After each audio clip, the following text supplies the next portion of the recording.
প্রিয় ভিউয়ার্স, আসসালামু আলাইকুম। সবাই কেমন আছেন? সকলের জন্য শুভকামনা। আমি অ্যাডভোকেট আজাদ বলছিলাম। আজকে আপনাদেরকে জানানোর চেষ্টা করব সংক্ষিপ্তভাবে কিভাবে একজন বিদেশি ইনভেস্টর নিয়ে বা বিদেশি পার্টনারদের নিয়ে বাংলাদেশে আপনারা ব্যবসা পরিচালনা করতে পারবেন, সে বিষয়ে আজকে একটু জানানোর চেষ্টা করব। প্রথমত হলো, অনেকেই আমার কাছে জিজ্ঞাসা করেন বা আপনারা জানতে চান যে বাংলাদেশে যারা ব্যবসা করবেন বিদেশি পার্টনারদেরকে নিয়ে, বাংলাদেশি পার্টনারের অংশটা 51% হতে হবে কিনা, এটা বাধ্যতামূলক কিনা।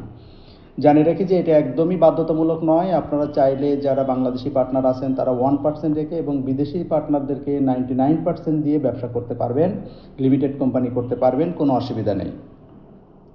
এখন প্রসেস হলো যে তাহলে বিদেশি ইনভেস্টর কিভাবে বাংলাদেশে বিনিয়োগ করে আপনারা তার সাথে ব্যবসা করবেন। সেটা প্রথম নিয়ম হলো, আপনাকে register of joint stock companies এবং ফার্ম, যেটাকে সংক্ষেপে বলে RJSC, যার ওয়েবসাইটের ঠিকানা roc.gov.bd, এখানে গিয়ে আপনারা একটি নেম ক্লিয়ারেন্স নেবেন। প্রথমে কোম্পানির নাম ঠিক করবেন, নাম ঠিক করে একটি নেম ক্লিয়ারেন্স নেবেন।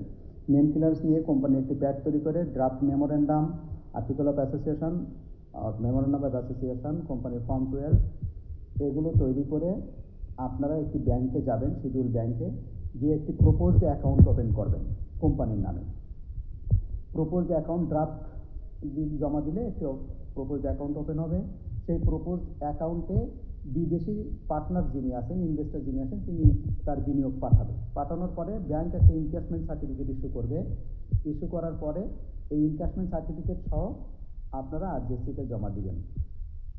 জমা দেওয়ার পরে কোম্পানি ফাইল পাস হয়ে যাবে। পাস হওয়ার পরে কোম্পানির সকল ডকুমেন্টস, ট্রেড লাইসেন্স করে, PIN করে আবার ব্যাংকে জমা দিবেন। ব্যাংকে জমা দিলে ব্যাংক আপনাদেরকে একটি রেগুলার অ্যাকাউন্ট ওপেন করবে।